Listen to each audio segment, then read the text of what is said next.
안녕하세요, 여러분. ERP 정보관리사 인사 과목 담당하고 있는 배문주입니다.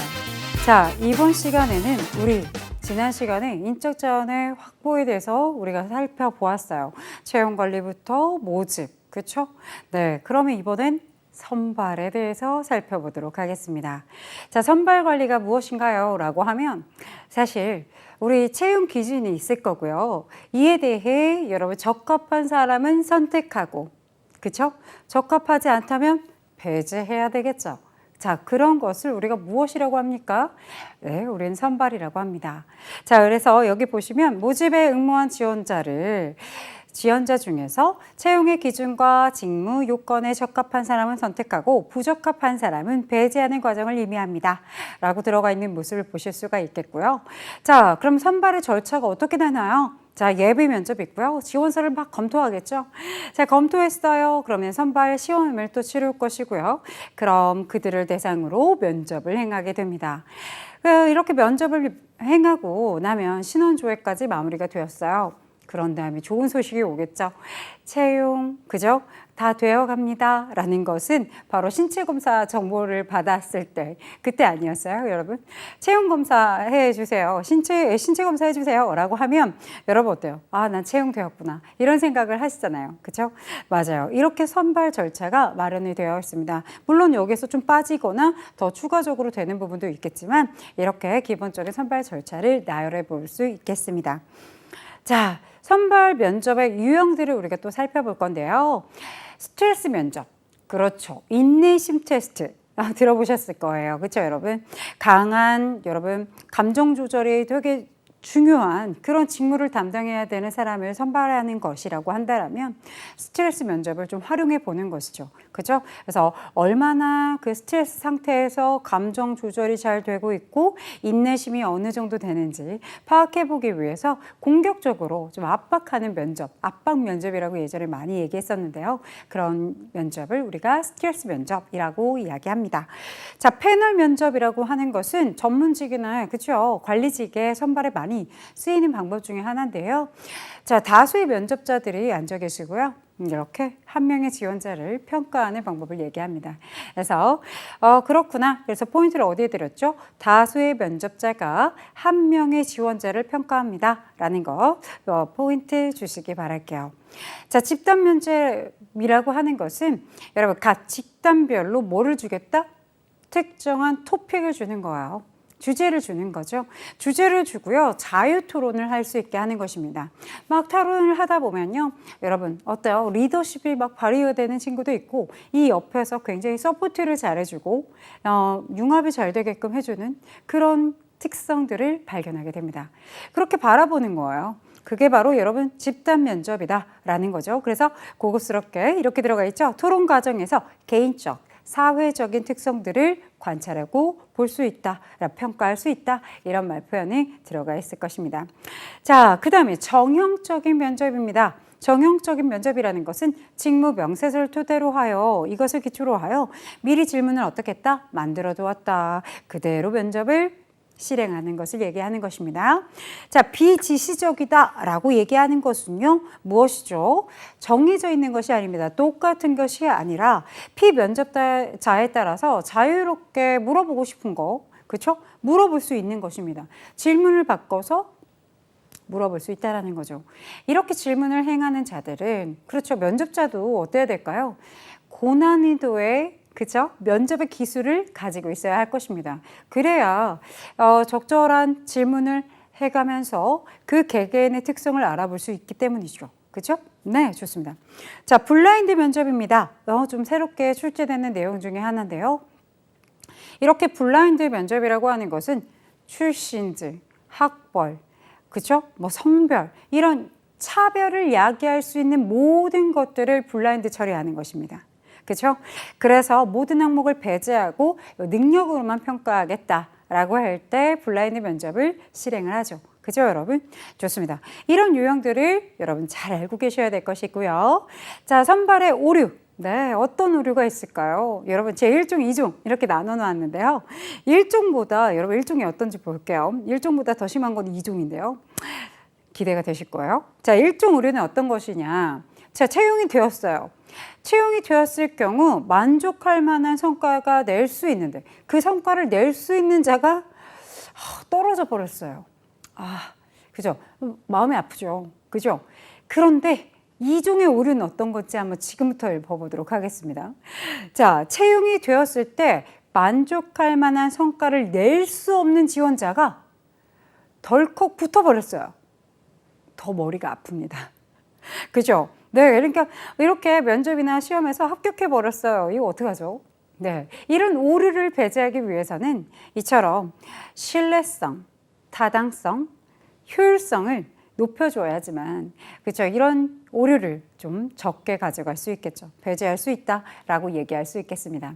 그래서 1종 오류와 2종 오류의 성격도 시험에서 물어보기도 하고요. 또 이런 오류 없이 올바른 결정을 하기 위해서는 그 선발할 때 그 도구들이 어때야 되겠다? 믿을 수 있어야 한다. 신뢰성 있어야 될 것이고요. 타당해야 되고 효율성을 갖춰야 할 것이다. 이런 얘기들을 할 수 있겠어요. 자, 그래요. 그러면 그것들을 하나하나 또 우리 만나보는 시간들을 만들어 놨겠죠? 네. 자, 첫 번째, 우리 선발 도구의 조건. 첫 번째 뭐였죠? 신뢰성이었습니다. 안정적이고 일괄적인, 그렇죠. 그런 결과를 도출할 수 있어야 믿음이 가죠. 그렇죠? 네. 그래서 신뢰성이라고 하는 거고요. 신뢰성의 방법에는 무엇이 있죠? 그렇죠. 테스트하고요. 또 리테스트 합니다. 라고 얘기하는 게 뭐예요? 시험 보고 또 시험 본다. 이 뜻이거든요. 그래서 시험, 재시험법, 검사하고 또 검사한다. 재검사법이라고도 합니다. 자, 서로 다른 시기에 여러분 일주일 차이를 두고 똑같은 문항을 똑같이 시험을 보는 거예요. 그런 것을 시험, 재시험법 이렇게 이야기합니다. 자, 대체 형식 방법이라고 하는 것은요, 유사한 형태의 그 시험을 실시해서 두 시험 간에 무엇을 파악합니까? 상관관계를 파악합니다. 포인트가 됩니다. 두 시험 간에 무엇을 살펴본다고요? 상관관계를 살펴봅니다. 포인트. 자, 양분법, 반분법이라고 하는 것은 뭐냐면 어렸을 때 많이 풀어보셨을 것 같아요. 이렇게 두 가지의 반으로 나누는 거죠. 이렇게 조그만한 시험지를 반으로 나눠서 1 곱하기 9는 9, 1 곱하기 9 곱하기 8은 8, 1 곱하기 9 곱하기 7은 7, 뭐 이렇게. 그럼 반대편에는 1 곱하기 1은 1, 1 곱하기 2는 2 이런 식으로 시험을 보는 양식이 그죠? 반을 기점으로 하여 나누어져 있는 거. 각각 검사를 행해 보는 방법이다. 그래서 그렇게 비교하는 것을 양분법이라고 합니다. 라고 얘기를 할 수 있겠다. 자, 그렇구나. 타당성이라는 것은요. 시험이 여기가 포인트입니다. 시험이 당초에 측정하려고 의도했던 것을 여러분 잘 측정을 하였는지를 밝혀내는 그 정도를 타당성이라고 얘기한다라는 것이죠. 그래서 기준 타당성, 자, 기준 관련 타당성이라고 하는데요. 이것은 현재 타당성과 예측 타당성이라고 나눠놓고 이야기할 수 있겠습니다. 뭐 동시 타당성 같은 말이고요. 자, 무엇이죠? 현재 근로자들을 대상으로 근로자들의 시험 성적과 지금 직무를 행하고 있으니까 직무 성과를 볼 수 있잖아요. 두 개를 비교해 보는 거예요. 그쵸? 타당했는지. 그죠? 또 예측 타당성이라는 것은 선발시험. 그렇죠. 선발시험에서 합격한 자들의 그 시험 성적과 미래죠. 미래. 그죠? 예측, 미래. 그 입사 후의 직무 성과를 비교해내는 방법을 이야기합니다. 그죠? 시점이 좀 다르다. 현재 근무자 시점, 그리고 선발. 지금 시험에 막 붙었어요. 그들이 앞으로 낼 예측. 이 타당성에 대한 이야기, 예측 타당성 이렇게 얘기할 수 있겠고요. 내용 타당성 핵심은 이것입니다. 문항의 그 선발 도구의 문항 내용들이 여러분 측정 대상의 직무 성과와 얼만큼의 관련성을 가지고 있는가. 그렇죠? 제가 만약에 간호사를 채용하려고 합니다. 그렇다라고 하면 그 선발 도구의 그 내용, 문항은 정맥과 동맥에 대한 이야기라든지 정맥에 주사를 해야 하는 경우와 동맥에 주사하는 경우 이렇게 구분지어서 놓아야 하겠죠. 그런데 그렇게 간호사들을 채용하는 것인데 여러분 뭐 엄한 내용이 있는 거예요. 뭐 인사에 대한 이야기가 들어가 있다든지 그렇다면 그럼 직무와의 관련성이 떨어지겠죠. 그죠? 이런 부분들을 얘기하는 것이 바로 내용 타당성이라고 얘기할 수 있겠습니다. 자, 구성 타당성이라는 건 시험의 이론적인 구성과 여러분 가정이 측정을 해서 이 구성적으로 타당했는가 구성 타당성 이렇게 볼 수 있겠습니다. 자, 효용성이라는 것은요. 여러분 어디에다 비추쳐 볼까요? 이런 말표현. 효용성이 높다라는 것은 선발 비용이 절감이 되고 우수인재가 선발될 가능성이 굉장히 높다. 효용성이 있었는가라고 볼 수 있겠다. 이렇게 간략하게 생각해 주시면 되겠어요. 그렇죠, 여러분? 평가 동구의 성적이 미래 직무에 얼마나 예측을 할 수 있었는지 판단할 수 있는 기준이다. 이렇게 나오면서 추가적으로 항상 효용성이 높으면 선발 비용이 절감이 된다. 이런 말표현까지 따라서 언급이 되기 때문에 조금 더 넓게 기억해 두시면 좋을 것 같습니다. 그러나 만약에 선생님 저는 2급만 도전하고 싶습니다. 라고 한다면 구체적인 내용보다는 어떻게 큰 틀 안에서 그렇죠? 신뢰성, 타당성, 효용성 이렇게 세 가지를 크게 굵직굵직하게 알아두시는 방법이 훨씬 더 좋은 방법이다. 좋은 학습 방법이다 라고 제시해드리고 싶어요. 자, 기출문제 함께 바라보겠습니다. 자, 관리직이나 전문직 선발 시에 많이 활용이 된다라고 써 있고요. 그리고 포인트가 있네요. 다수의 면접자가 한 사람의 피면접자를 상대로 하는 면접 방식을 갖고 있습니다. 정답 몇 번? 바로 나올 수 있을 것 같아요. 패널 면접이었습니다. 라고 얘기해 주실 수 있겠죠? 좋습니다. 자, 두 번째, 여러분, 대인적인 압박감이 많은 작업 환경 하에서 직무를 수행할 수 있는 능력이 있는지를 파악해 보고 싶어요. 그래서요, 행해지는 면접의 유형을 무엇이라고 할까요? 라고 한다면, 그렇죠. 스트레스 면접이라고. 그렇죠. 답을 선택해 주셔야 되겠죠. 자, 그 다음에 허라 이런 문제가 나온다는 거군요. 맞아요. 선발을 할 때 이렇게 1종 오류와 2종 오류가 같이 나타날 수 있습니다. 그렇죠? 이런 오류 없이 올바른 결정을 하기 위해서는 선발의 도구가 어때야 된다고 했죠? 신뢰성을 갖춰야 되고요. 타당해야 되고요. 효용성 이렇게 얘기했었죠. 그죠, 여러분? 따라서 올바르지 않은 것을 골라주세요. 적정 배치 들어갈 수 없겠죠? 따라서 3번입니다. 라고 체킹하고 넘어와 주셔야 되겠습니다. 다음 중 선발 시험의 문항의 내용이 밑줄이죠. 문항의 내용이 측정 대상이 직무 성과와의 관련성을 측정합니다. 내용 타당성, 그렇죠. 정답 몇 번이죠? 정답은 3번입니다. 라고 이야기해 주실 수 있겠죠? 좋습니다. 자, 이렇게 문제를 풀어봤고요. 이번에는 우리 이렇게 선발도 했으니까 적재적소에 배치해 줘야 되겠죠. 이런 배치 관리를 알아보도록 하겠습니다. 배치 관리의 정의, 선발된 근로자의 인적 능력, 그들이 갖고 있는 능력과 내가 맡은 바 임무, 직무의 요건이 딱 맞아떨어질 수 있도록, 그렇죠? 맞대응시켜줘야 되겠죠. 여기선 접합시켜주는 것이다, 대응시켜주는 것이다, 이런 말표현이 들어가 있습니다. 맞아요. 그것이 바로 무엇이죠? 배치 관리다 라고 얘기할 수 있겠습니다. 그래요. 그래야 이렇게 배치 관리를 잘 해야지만 여러분 직무를 수행할 사람과 수행할 그 직무를 일치시켜 줄 수 있고 이것이 바로 적정 배치를 이뤘다라고 얘기할 수 있겠죠. 그렇죠? 자, 그럼 한번 들어가서 보도록 하겠습니다. 이렇게 배치 관리할 때 어떤 것들이 지켜져야 할까요? 첫 번째, 적재적소의 원칙입니다. 예, 더 이상 얘기 안 해도 될 것 같아요. 내가 맡은 바 임무와 그죠? 내가 가지고 있는 능력치를 알맞게 딱 맞춰준다라면 어떨까요? 굉장히 효과적으로 그렇죠. 업무를 진행 속도가 굉장히 빠르겠죠. 그렇죠? 그래서 적재적소에 대한 이야기가 나와 있고요. 실력주의, 능력주의 같은 말입니다. 그렇죠? 네, 능력을 발휘할 수 있는 영역을 제공해서 여러분 올바르게 평가하고 그 능력과 업적을 제대로 만족할 수 있도록 대우도 해주셔야 된다라는 얘기가 들어가 있고요. 인재 육성주의라고 하는 것이 들어가 있는데요. 사실은 사람은 여러분 계속 소모만 시키면서 활용을 할 수 있는 것은 아닙니다. 그렇죠? 계속 성장을 시켜줘야 합니다. 라는 말표현으로 인재 육성주의가 굉장히 많이 출제가 됐었는데요. 요즘에는요, 이렇게 다양한 배치 관리를 통하여 그렇죠? 다양한 직무를 경험할 수 있게 만들어줌으로써 능력을 배양시킨다, 능력을 증진시킨다라는 말표현으로 더욱더 많이 출제가 됩니다. 그래서 앞에 있는 첫 번째 점박이보다 두 번째에 열거되어 있는 내용들을 조금 더 깊게 봐주시기 바랍니다. 자, 균형주의라는 것은요, 딱 한 사람만 고려하는 것이다. 맞아요? 그럼 균형이 맞지 않는 것이죠. 네, 한 사람만 고려하는 것이 아니라 특정인만 고려하는 것이 아니라 모든 사람에게 평등하게 고루고루 고려해 줘야 하는 것이다 라는 것을 얘기하는 것입니다. 됐나요? 좋습니다. 자, 이러면 우리 배치 관리에 대한 이야기들을 한번 살펴봤으니까 그에 대한 문제점은 또 어떻게 문제가 출제가 되는지를 살펴볼 텐데요. 이렇게 보기가 주어지고 이것은 무엇에 대한 이야기인지 살펴주세요.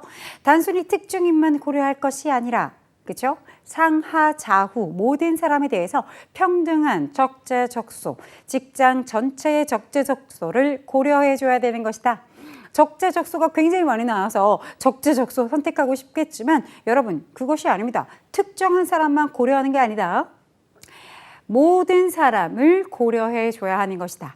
이게 포인트가 됩니다. 따라서 정답은 몇 번이 될까요? 3번 균형주의가 답이 되어야 하겠죠.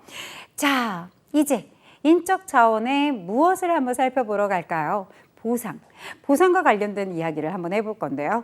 그 챕터 1 임금에 대해서 살펴보도록 할 겁니다. 저희 임금 다 배우면 뭐 배워요? 복리후생도 남아있고요. 공부할 게 너무 많죠. 그런데 이 임금은 또 안 하고 넘어갈 수가 없어요. 매우 중요하기 때문에 아마 우리가 살펴봐야 되는 내용 중에 하나죠. 그렇죠? 자, 임금이 무엇입니까? 부터 스타트가 되어 있습니다. 임금이라는 것은요, 근로에 대한 대가다. 물질적인 것과 그렇죠. 그래서 현물과 현금에 대한 이야기가 들어가 있어요. 현금과 현물 모두 포함해서 근로에 대한 대가성이라고 한다면 우리는 임금이라고 하겠습니다. 라고 정의가 되어 있는 것입니다. 그래서 어떤 명칭으로 불리우는지는 그것은 문제가 되지 않고요. 네, 근로의 대가다라는 것에 포인트 주시기 바랍니다. 자, 임금관리는 임금관리를 왜 할까요? 의를 살펴본다면 여러분 생각해 보세요. 우리가 어때요? 임금관리 해줘야 되겠죠. 막 내 맘대로 임금 얼마 줘야겠다. 이렇게 막 그냥 그 수준을 막 결정해 버릴까요? 내가 주고 싶은 만큼 막 퍼줘요. 그 좋은 생각이죠. 근로자 입장에서 굉장히 좋겠습니다. 그렇게 막 이렇게 기준도 없이 막 지급을 해줬어요. 그래가지고 우리 회사가 경영난에 허덕거리고 있습니다. 올바르지 않겠죠. 그렇죠? 자, 그렇기 때문에 이렇게 임금 관리라고 하는 것은 임금에 대한 금액과 제도적인 것을 합리적으로 계획하고 조직하고 통제하고 개선해서 보다 더 인사관리의 그 목적 달성에 유용할 수 있도록 만들어주는 관리가 되겠습니다. 자, 그럼 임금 관리는 또 이런 말 표현으로 되죠. 임금 지급액을 얼마로 할 거야? 그쵸? 네, 그럼 지급 방법은 어떻게 줄 건데? 그쵸? 그 다음에 임금의 사회적 수준 고려해 줘야 되지 않겠어? 그죠? 그래도 뭐가 있겠어요? 근로자의 생계비잖아요. 그럼 이런 수준들을 다 고려해야 되지 않겠어? 이런 여러 가지의 고려할 내용이 너무 많아요. 그렇죠? 이런 여러 가지 내용들을 고려하여 체계적이고 합리적으로 관리해 주어야 하는 것이다. 임금이 설정되어야 하는 것이다. 자, 그래서 임금 관리에 여러분 커다란 세 가지의 영역이 있는데요. 임금 수준, 아까도 얘기했듯이 임금은 근로자들의 생계비니까 그 생계비는 맞춰줘야 돼라는 그런 수준을 결정하는 방법과 임금 체계죠. 그죠? 그래서 임금 체계는 연공급, 직무급 이런 급들이 나오죠. 체계를 얘기하는 것입니다. 결정 기준을 가지고 얘기하는 건데요. 조금 더 설명해 주세요. 뒤에 가서 배울 건데요. 임금 체계라는 것은 임금을 결정하는 기준으로 보는 것입니다. 아까 살짝 직무급 우리가 좀 배웠으니까 직무라는 게 뭐였어요? 직무급이라는 것은 직무의 상대적 가치를 통하여 그렇죠? 급여를 달리하겠다라는 것이거든요. 그렇죠? 네, 그렇습니다. 이런 체계를 만들어 간다라는 것이죠. 뒤에서 배울 거예요. To be continued. 그죠? 자, 그 다음에 임금의 형태입니다. 그래서 시간급으로 줄 건지, 주급으로 줄 건지 이런 그 형태들을 우리가 또 공부해 보도록 하겠습니다. 그래서 이렇게 3대 영역에 대해서 언급을 해봤고요. 자, 임금 관리에 기본적으로 지켜줘야 되는 것들이 있습니다. 3대 영역과 결합해서 또 제가 이런 적정성의 원칙 어떻게 해줘야 된다? 임금의 수준이 어때야 된다? 적정해야 한다. 근로자 입장에서, 기업 입장에서, 노동시장 입장에서 적정성을 유지해야 한다라고 얘기가 들어가 있는 거고요. 자, 합리성의 원칙, 뭐에 대한 합리성? 임금의 형태에 대한 합리성입니다. 임금의 형태, 지금 또 들어보면 뭐에 대한 이야기다 또 생각이 안 날 수 있기 때문에 제가 여기다가 이렇게 좀 추가적으로 앞서서 얘기했던 것처럼 시간, 주급제, 그죠? 월급제 이렇게 이야기했던 그런 형태의 합리성을 갖춰야 하는 것이다. 그죠? 자, 그 다음에 공정성의 원칙이라는 것은 임금의 체계, 그렇죠. 체계라고 하는 것은 말 그대로 앞서서 얘기했던 직무급에 대해서 이야기할 건데요. 직무의 상대적 가치를 토대로 하여 여러분 공정하게 형평성에 맞게끔 만들어줘야 하는 것이다. 그래서 이런 공정성에 대한 이야기, 형평성에 대한 이야기는 경쟁세와 여러 유사한 그 어느 정도의 수준이 들어가 있는가, 공정하게 이루어지고 있는가, 그리고 기업 내에서 살펴본다면 각각의 직무에 대해서 각각의 직무 간의 그 차이가 발생할 것인데 그때도 여러분 무엇을요? 공정타당한가라는 것을 살펴주어야 한다라는 내용을 담고 있습니다.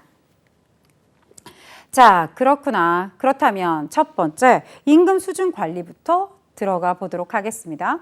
자, 임금 수준의 관리. 첫 번째, 임금 수준을 어떻게 정해야 될 것인가? 임금 수준은 이렇게도 봅니다. 근로자에게 지급하는 1인당의 평균 임금이다 라고도 하고요. 기업 전체의 평균 임금이다 라고도 얘기합니다. 자, 그런데요. 이렇게 임금 수준은 뭘 고려해야 된다?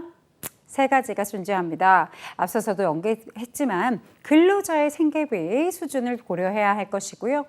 기업에 지급할 수 있어? 네, 기업의 지급 능력을 또 따져봐야 되겠고요.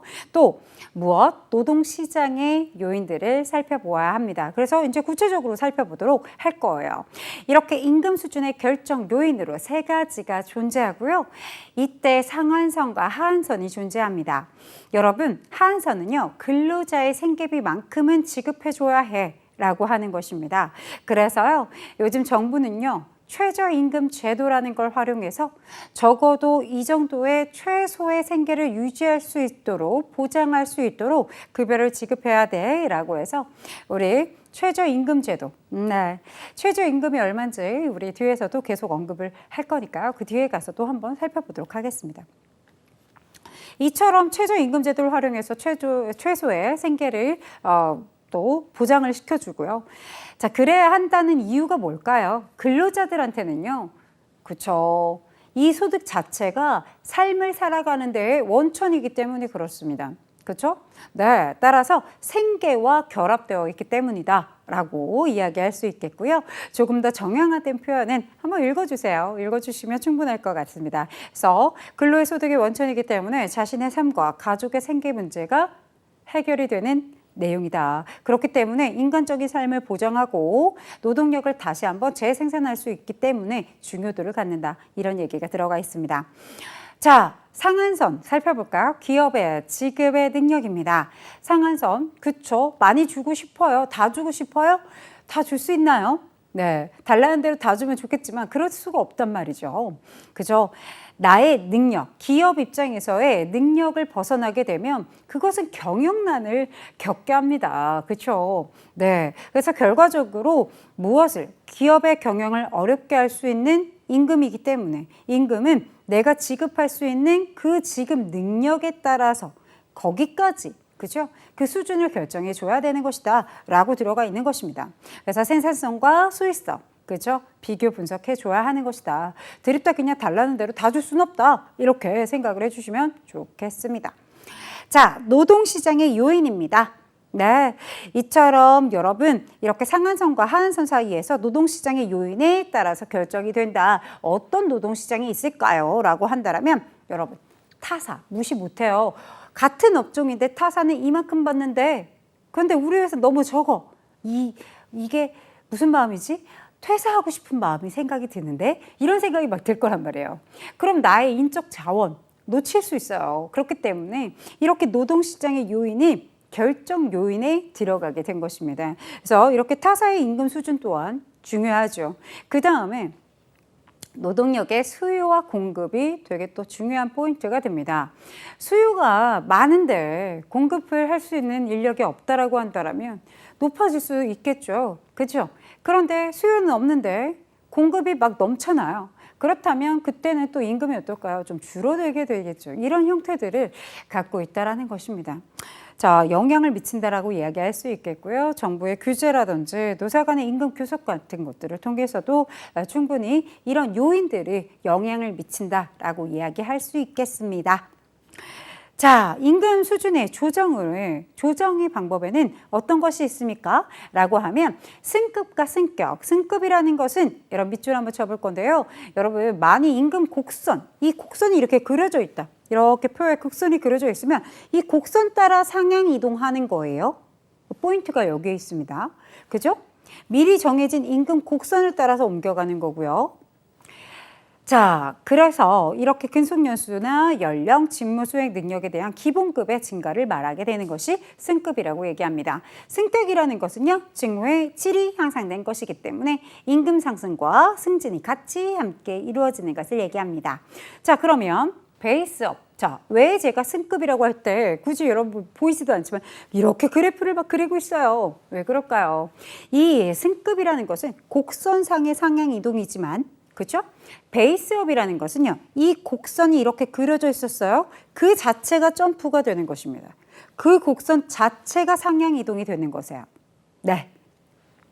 그렇기 때문에 거기에 포인트를 드렸습니다. 이 임금의 곡선의 자체가 상향 이동이 되는 것이다. 네, 그래서 근속연수, 연령, 직무 수행 능력 등이 변하지 않는 근로자에 대한 임금의 증가 금액을 말하게 됩니다. 라고 들어가 있죠.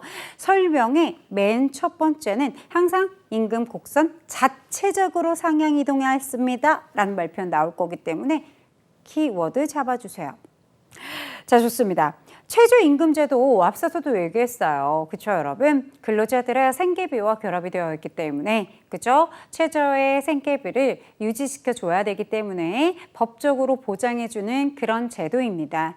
여러분, 무엇이죠? 최저임금제도. 여러분 이번 연도 2022년도 여러분 최저임금제도의 금액이 얼마입니까? 9,160원입니다. 라고 들어가 있는 모습을 한번 살펴주시기 바랍니다. 자, 그렇구나. 그렇죠? 국가가 정한다. 국가가 노사 간의 임금 결정 과정에서 그래서 우리가 개입을 하는 거죠. 그렇죠? 그래서 매년마다 조금 시끄럽잖아요. 올려줘라. 아니다. 이렇게 더 올리면 안 된다. 이렇게 논쟁이 일어나는 것을 뉴스로서 보셨을 거예요. 그렇죠, 여러분? 좋습니다. 이렇게 최저임금제도 매우 중요하니까 기억을 해두시기 바랍니다.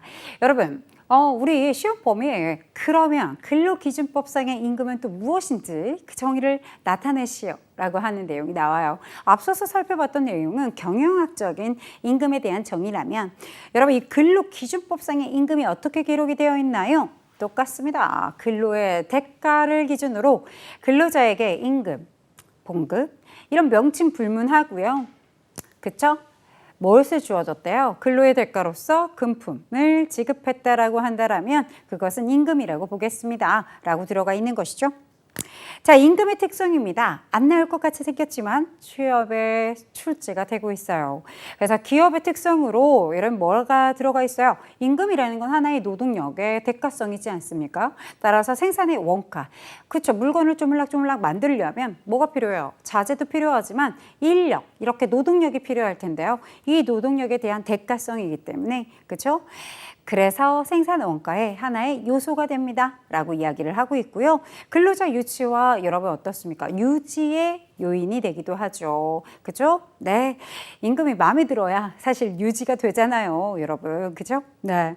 기업의 경쟁력의 요인이 됩니다. 왜 그럴까요? 이렇게 그 유지와도 결합이 돼줘야 되겠는데요.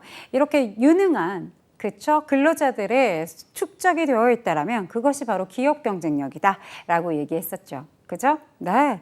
이런 요인들을 이야기합니다.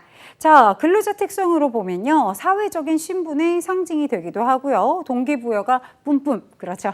효과를 가져오기도 하고요. 생계비의 원천이 되기도 합니다. 그렇죠? 근로자 특성이냐, 여러분 기업의 특성이냐 두 가지를 나눠놓고 근로자 특성이 아닌 것을 고르세요. 기업의 특성이 아닌 것을 고르세요. 이런 식의 문제 처리가 출제가 되고 있습니다. 그럼 임금 지급의 기본의 원칙을 또 살펴봐야 되겠죠? 어떤 원칙이 있을까요? 통화 지급의 원칙. 통화 지급의 원칙이라는 것은 말 그대로 임금은 누구한테 지급해 줘야 된다? 근로자에게 뭘로 줘야 돼요? 통화로 줘야 된다. 돈으로 줘라. 이런 얘기예요. 너무 쉬웠나요? 네. 자, 여러분 직접 지급이라는 게 누구죠? 네, 이게 뭐예요? 직접 지급이라는 것은 근로자에게 줘야 되는 것이다. 그래서 요즘에 통장에 사본을 받잖아요. 그렇죠? 본인 통장이어야 되잖아요. 엄마 통장 괜찮아요? 안 된다. 그렇죠? 그래서 직접 지급이라는 것은 임금은 반드시 근로자 본인에게 지급되어야 한다라는 게 포인트가 되겠고요. 전액 지급의 원칙이라고 들어가 있습니다. 전액 지급의 원칙이라는 건 여러분 임금을 20만 원 줬다가 30만 원 줬다가 50만 원 줬다가 어때요? 용돈 주는 것도 아니고 말이 안 되겠죠. 전액 지불을 해줘야 되는 것이고 선생님 그런데 좀 빠지는데요? 4대 보험료 이런 거 떼는 것은 당연히 공제적인 것이기 때문에 그런 건 문제가 되지 않습니다. 자, 마지막 정기 지급의 원칙. 자, 우리 월급날 언제죠? 라고 하면 딱 이게 하루의 날짜가 정해져 있잖아요. 그렇죠? 그래서 이렇게 매월 1회 이상 일정한 날짜를 정해서 지급해줘야 한다라는 것을 정기 지급의 원칙이라고 하고요. 자, 이렇게 정기 지급의 원칙 중에서 여러분 시험 문제가 요렇게 요 밑에 다만이라고 했던 이 추가적인 내용이 시험 문제에 출제가 됐었어요. 또 나올까요? 글쎄요. 또 나올까요? 신규의 문제로 출제가 된 부분이긴 한데요. 자, 언어에 해당, 요 아래에 해당하는 부분에 대해서는 정기 지급하지 않아도 된다라는 건데요. 1개월 초과한 정근 수당, 1개월 초과하는 기간 동안 근무와서 받게 되는 근속 수당, 1개월 초과하는 기간에 걸쳐서 받게 되는 장려금, 능률의 수당 이런 것들 이렇게 부정기적인 성격을 가지고 있는 그런 수당들은요. 굳이 정기 지급의 원칙을 고수할 필요는 없다라고 얘기를 하는 것입니다. 그렇구나. 자, 그러면요. 이렇게 통상임금과 평균임금이 있는데요. 이런 통상임금이 무엇이고, 그렇죠? 평균임금이 뭘까요? 라고 한다면 저는 그래서 양가로 쳐놓고 이야기했어요. 통상적이다라고 하는 것은 정기적이고 일률적이고 고정적인 임금을 이야기하는 것이다. 그럴 때 지급되는, 그럴 때 쓰여지는 임금을 통상임금이라고 합니다. 따라서 이렇게 정기적, 일률적, 고정적, 소정 근로를 행하고 그 총 근로에 대해서 지급하기로 정해진 시급, 1급, 주급 이런 금액들을 이야기합니다. 라고 들어가 있죠. 포인트는 정기적이고 일률적이고 고정적이다 라는 말표현에 포인트를 적어주시기 바랍니다. 평균 임금이라고 하는 것은 변동적이다라는 것에 포인트를 주셨으면 좋겠어요. 그리고요, 저는 항상 이 포인트를 잡는데요. 자, 사유가 발생한 날 이전 3개월 이런 말표현. 사유의 동그라미 한번 쳐볼까요? 네. 자, 평균 임금이라는 거는 이렇게 산정할 사유가 항상 발생할 것이고요. 이런 사유가 발생한다는 것은 반복적이다라고 얘기할 수 없어요. 그렇죠? 그래서 변동적이다, 반복적이지 않다라는 것을 얘기합니다. 그렇죠? 그래서 어떤 퇴직 사유잖아요. 그렇죠? 그럴 때는 이렇게 통상의 임금을 사용하는 것이 아니라 평균 임금을 계산해 줘야 된다는 것이죠. 어떻게 계산합니까? 사유가 발생인 날로부터 날 이전 3개월 동안의 여러분 임금의 총 금액을 나누기, 뭘로요? 총 그 일수로 나누기를 해줍니다. 그렇게 해서 평균 낸다. 우리 왜 평균 내잖아요. 150점 나누기 3 하면요. 어떻게 됩니까? 그죠? 150을 나누면 50 이렇게 되잖아요. 그죠, 여러분? 이렇게 평균 내리는 것처럼 마찬가지입니다. 평균 임금. 이렇게 이해를 해 주실 수 있을 것 같은데 구분해야 되기 때문이에요. 제가 이렇게 계속 반복적으로 언급하는 이유는 구분해야 되기 때문이다 라는 것을 기억을 꼭 해주시기 바랍니다. 여러분, 역시나 바로 나오죠? 통상임금과 평균임금의 적용 대상의 비교입니다. 자, 통상임금과 평균임금. 저는요, 이거 어떻게 다 외워요? 선생님 어떻게 외우셨어요? 라고 하실 텐데요. 실제 업무를 보실 때는요, 당연히 우리가 찾아서 보면서 행해 주실 거예요. 근데 시험에서는 출제가 된다라는 거잖아요. 시험에서 출제될 때 그러면 어떻게 외우면 될까요? 라고 한다면 저는요, 평균 임금을 조금 더 많이 봐주세요. 이런 얘기를 많이 하거든요. 왜 그러냐면 평균 임금은 사유가 발생한다라는 걸 보실 수가 있어요. 퇴직 사유, 재해보상보험, 산재보험에 의하여 보상급여를 받는다는 건 어디가 다쳤다, 아팠다, 사망했다 이런 얘기가 되거든요. 이런 급여, 휴업수당, 그죠? 이런 것도 마찬가지로 사유가 발생하는 거죠. 그렇죠? 연차 유급수당은요. 이렇게 통상임금도 되고요. 평균임금도 되기 때문에 이 친구는 아주 독특한 아이죠. 또 따로 체크를 해줄 필요가 있겠고 구직급여 마찬가지죠. 어떠한 특정한 뭐가 있다? 사유가 있는 거죠. 네, 강급제재 또한 마찬가지로 네, 사유가 존재하기 때문에 이처럼 사유가 발생하는 친구들은 다 평균의 임금을 따지고 있습니다. 네, 이렇게 조금 나눠놓고 공부하시면 어떨까요? 조금 더 효과적으로 학습을 해보실 수 있을 것입니다. 자, 법정수당과 법정외수당으로 나눠놨는데요. 여러분, 법정외수당은 무엇일까요? 그렇죠. 이렇게 법정수당이라는 건 법에 정해져 있어요 라는 뜻이에요. 그렇죠? 근데 법정 외의 수당이라는 건 법에 정해져 있는 게 아닙니다 라는 뜻이죠. 그래서 기업에서 자체적으로 내규로 만들어 놓거나 그렇죠? 뭐 취업 규칙이나 여기 들어가 있는 것처럼 단체 협약상에 이루어진 수당들을 법정 외의 수당이라고 이야기합니다. 자, 그렇구나. 그래서 법정 수당들을 잘 기억해 두셔야 되는데요. 해고 예고 수당, 휴업 수당, 유급 휴일 수당, 야간 근로, 그죠? 이런 것들이 쭉 열거되어 있고요. 가장 또 잊어버림이 있는 게 많다라고 하는 게 바로 생리수당이거든요. 이런 부분까지도 잘 기억을 해두시기 바랍니다. 자, 그러면 너무 많아요. 그래요? 그렇다면 어때요? 법정 외 수당을 조금 암기해 보는 건 어떨까요? 그렇죠? 가족수당, 특근수당, 그죠? 자격수당, 판매수당 이런 것들.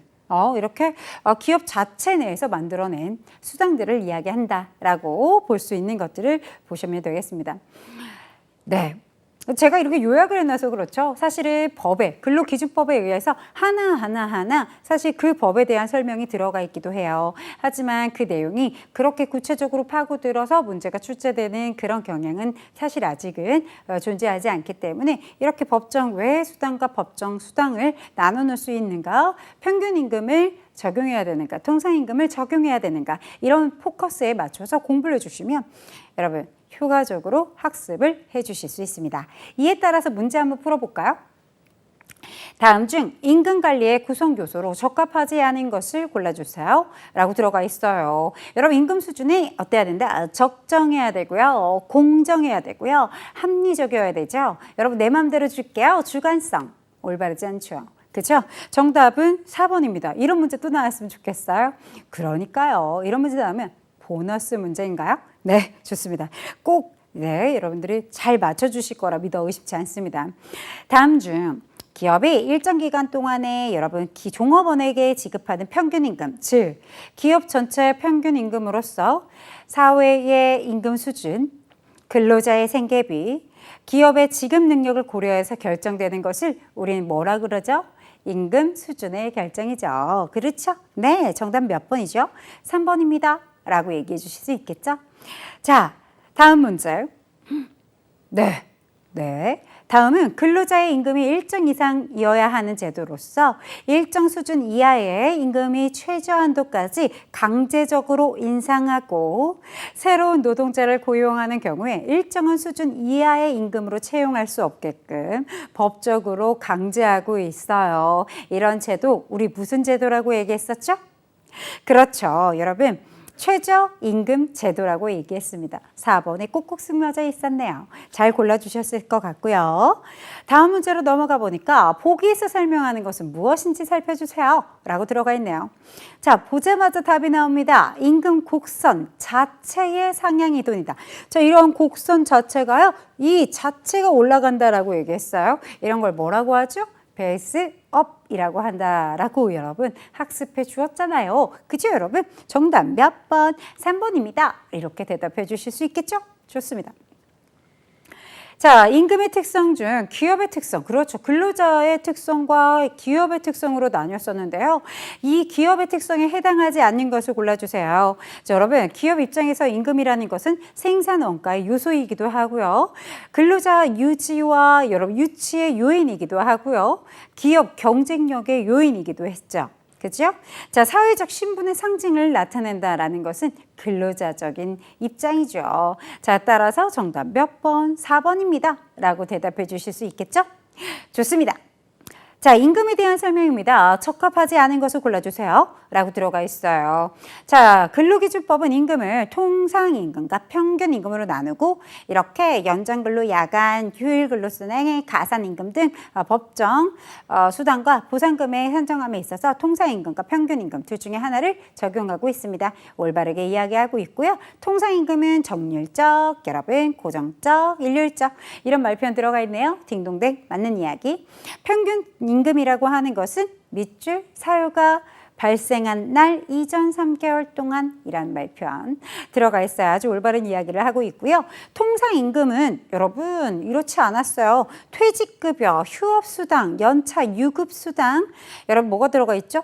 재해보상, 아니었다. 감급제재의 제한, 구직급여 이처럼 이렇게 특별한 사유가 발생했을 때는 통상임금으로 처리하는 것이 아니라 평균임금으로 처리하기로 했었죠. 따라서 올바르지 않군요. 정답 몇 번? 4번이 올바르지 않습니다. 라고 대답해 주실 수 있겠죠? 자, 다음 중 통상임금을 적용해야 하는 것을 아닌 것을 고르래요. 통상임금이 적용해야 하는 항목이 아닌 것을 골라주세요. 라고 들어가 있습니다. 자, 바로 앞에서 보고 왔기 때문에 너무 손쉽죠? 자, 휴업수당이 정답이죠. 이런 휴업수당은 통상임금을 적용하는 것이 아니라 평균임금을 적용하는 것이었습니다. 자, 임금 체계 관리로 넘어와 보도록 하겠습니다. 자, 우리가 무엇을 살펴봤어요? 수준도 알아봤고 관리에 대한 이야기들을 총체적으로 좀 주의해야 되는 내용들을 살펴보았는데요. 이번에는 체계에 대해서 살펴보도록 할 겁니다. 임금 체계에 대한 것이 무엇인가? 라고 한다면 밑줄 쳐보도록 하겠습니다. 임금의 지급 항목의 구성 내용 또는 그 종업원의 임금액을 결정하는 기준입니다. 그래서 임금을 결정하는 기준 이렇게 핵심적으로 매칭해 주셔도 좋습니다. 자, 그렇구나. 근로자의 개별 임금 수준의 격차를 형성하는 주요 기준이 된다. 어떻기 때문일까요? 연공급, 직무급 이런 내용들을 살펴볼 겁니다. 뒤에 가서. 자, 그렇구나. 임금 체계는 이렇게 기준 내 임금과 기준 외 임금으로 구성이 되는데요. 기준 내 임금은 정상적인 작업 조건 하에 여러분 정상적인 노동에 대한 대가로 지불되는 것을 얘기하는 것이고요. 여러분 기준의 임금은 정상적인 노동 이외의 노동에 대해서 지급되는 것을 이야기합니다. 뭐 이렇게 러프하게 구분을 지어 놓을 수도 있겠지만 이렇게 구분 짓는 말표현보다는 조금 더 상세하게 출제가 되고 있습니다. 자, 기준 내 임금에는 무엇이 있습니까? 라고 한다면 바로 이처럼 연공급. 자, 연공급 어디에서 많이 들어봤죠? 연공의 요소.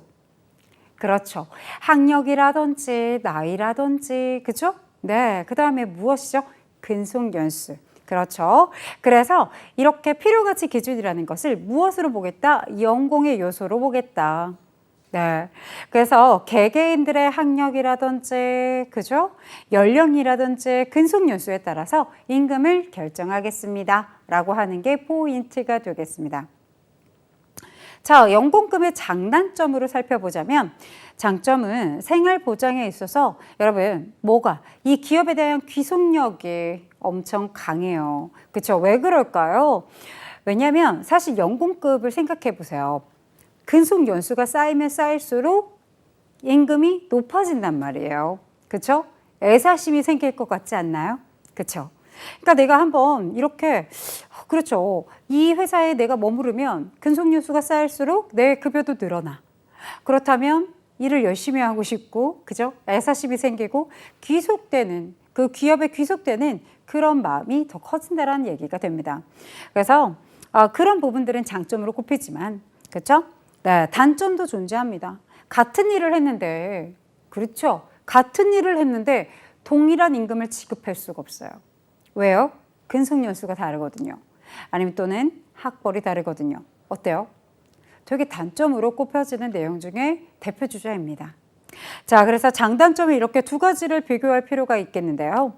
자, 장점으로는 또 뭐가 있겠어요? 평가가 어려운 직무에 굉장히 용이하다, 적용이. 그렇죠. 왜냐면 근속연수 따라가지고 해당하는 급여 매칭해 주면 되기 때문에 어렵지 않게 적용이 가능하다라는 것이 또 중요하겠고요. 연공 존중의 풍토가 만들어져 있어서 질서가 확립되고 사기가 유지가 된다. 앞서서 얘기했잖아요. 뭐라 그랬죠? 내가 내년에는 더 급여가 올라갈 거니까 이 회사에 계속 근무하고 싶어 라는 생각이 들 거라고. 그렇죠? 네, 애사심이 생길 것이다. 이런 얘기. 자, 단점으로는요. 이렇게 성과와 능력을 제대로 반영받지 못하기 때문에 어떤 생각이 들까요? 나가야겠어. 그죠? 퇴사심이 생기겠죠, 또. 반면. 그죠? 왜냐면 만족스러운 사람은 그냥 연차가 따박따박 올라가서 안정감을 가져준다는 것은 정말 장점이라고 얘기할 수 있겠지만 반면 똑같은 일을 하는데 난 다른 대우를 받고 있고 그죠? 또 내가 성과를 많이 냈는데 성과는 철저하게 배제되고 그렇다라고 하면 그것은 다 이직률 높아지는 소리가 들립니다. 그렇죠, 여러분? 인건비 부담이 가중이 될 것이고 그렇죠. 아무래도 근속연수가 쌓이면 쌓일수록 여러분 퇴사심이 생기지가 않을 거란 말이에요. 그러면 이렇게 그들이 만약에 우리 기업에 남아있다라고 한다면 그들의 인건비는 굉장히 크게 부담으로 작용이 될 것입니다.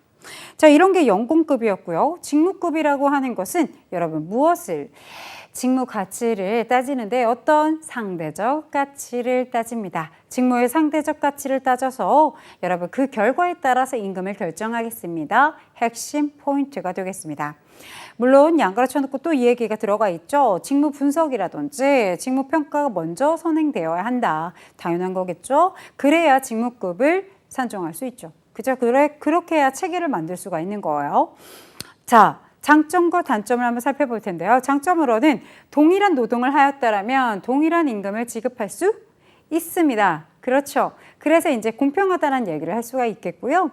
효율적인 노동력을 활용할 수 있습니다. 그렇죠? 경영 조직에 여러분 그 방안 개선을 또 해줄 수가 있겠고요. 업무 방식을 바꿔줄 수도 있겠죠. 그렇죠? 예, 합리적으로 바꿀 수 있다라는 부분이 장점으로 꼽힙니다. 그러나 여러분 또 뭐 있어요? 각 직무 간의 등급에 따라서 공정한 임금 격차를 유지할 수 있다는 것 또한 마찬가지로 장점입니다. 하지만 단점이 있다면 무엇일까요?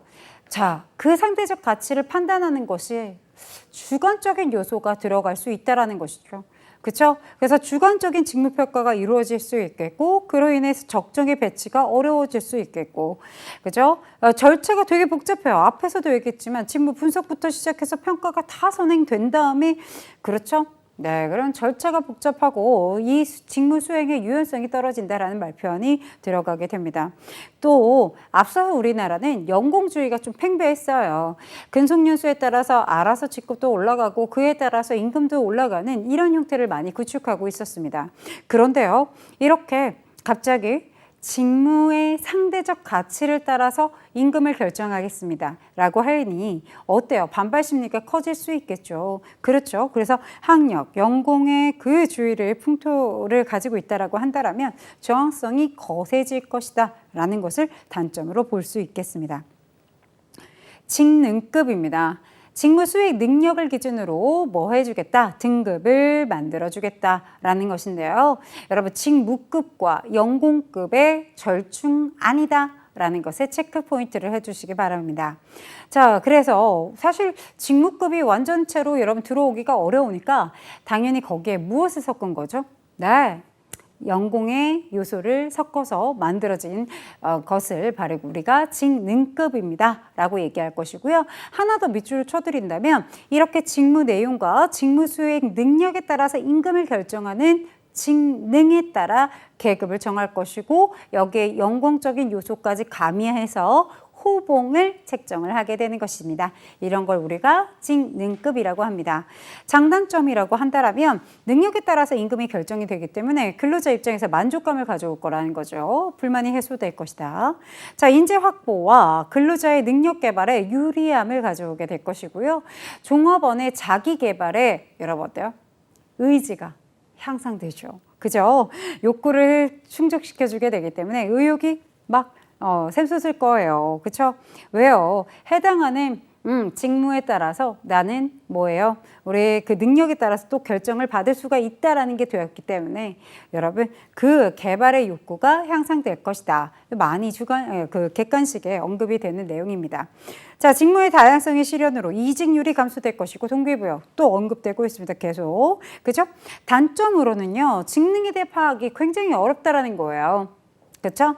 네, 그 평가 기준을 세워야 되는 것 자체도 사실은 어렵다.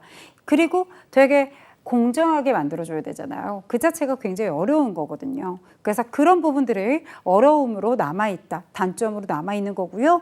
인건비 부담이 늘어나죠. 왜요? 똑같아요. 연공급이 가미가 되어 있기 때문에 연공의 요소에 따라서 급여는 올라갈 수밖에 없어요. 거기에 능력도 좋아요. 그러면 능력도 여러분 마찬가지로 어떻게 해줄까요? 수익 능력에 따라서 또 임금도 증가가 될 것이기 때문이죠. 그죠, 여러분? 네. 경영 질서의 유지가 곤란이 된다. 왜 그럴까요? 아무래도 직무 수익 능력에 따라서, 직능에 따라서 계급이 정해지기 때문에 그런 부분들을 이 유지가 좀 어렵죠. 질서가 좀 무너진다. 이런 말표현들을 보셨을 겁니다. 단순한 노무직일 경우에는 그렇죠. 단순 노무직이다라고 하면 이런 부분에는 적용이 힘들다라고 하는 것입니다. 자격급으로 한번 넘어가 볼까요? 무엇을 조금 더 발전시켰을까요? 직능급을 조금 더 발전시킨 형태다. 따라서 여러분 근로자의 무엇을 자격 취득에 따라서 자격급을 즉 임금의 차이를 두겠다라고 만들어 놓은 것입니다. 자, 그럼 장단점이 존재할 텐데요. 근로자의 자기 개발은 굉장하겠죠. 그죠, 여러분? 욕구가 향상된다고 들어갈 수밖에 없어요. 왜냐하면 해당하는 자격을 취득하게 되면, 그렇죠? 그래서 여러분, 지금 현재 우리 강의를 듣고 있는 분들 중에서도 재직자다. 그런데 ERP 정보관리사를 취득해 오면, 그렇죠? 조금 더 여러분 임금의 차이를 두겠다. 어때요? 그래서 듣고 계시는 거 아닐까요? 그렇죠. 활용할 수 있기 때문입니다. 그래서 이렇게 자기 발전의 욕구가 올라갈 것이고 임금액을 예상할 수 있기 때문에 근로의 의욕이 또 같이 결합해 주세요. 자기 개발해서 뭐 하겠다라는 거예요. 임금을 증가시켜 보겠습니다. 이런 얘기죠. 그죠? 자, 적재적소의 인력 배치가 가능하다라는 거 장점으로 꼽히고요. 직무급이 경직성 이렇게 딱 정해져 있다라고 한다라면 그에 의해서 인재 확보가 가능하다라는 점, 직무급의 경직성에 의해서 인재 확보가 가능해진다라는 것도 하나의 장점으로 꼽혀져 있습니다. 단점이 될 수 있는 것은요, 분위기가 조금 저해가 되겠죠. 왜 그럴까요? 자격만 갖추면 돼. 그죠? 아무래도 여러분 자격증 공부도 열심히 하지 않을까요? 직무는 약간 뒷전에 소홀히 하게 되는 경우도 있습니다. 그래서 여러분 여기에 그 내용이 들어가 있는 건데요. 실제 업무는 소홀하게 할 수 있겠습니다. 라는 내용이 들어가 있고요. 그로 인해서 여러분 조직의 분위기가 해쳐질 수 있고 아주 형식적인 자기 기준을 만들어 놓을 수도 있다는 거. 이런 부분들이 단점으로 꼽혀지는 내용입니다. 자, 우리 다음 시간에는 임금의 형태에 대해서 살펴보도록 할 것입니다. 우리가 이렇게 공부한 내용들이 매번 누적으로 공부가 되어야 조금 더 효과적으로 여러분 굳이 내가 암기가 아니더라도 머릿속에 자연스럽게 남게 되거든요. 앞에서 공부했던 내용 다시 한번 체크해 주시고 다음 시간으로 넘어와 주시면 되겠습니다. 여러분 오늘도 수고 많이 하셨습니다. 감사합니다.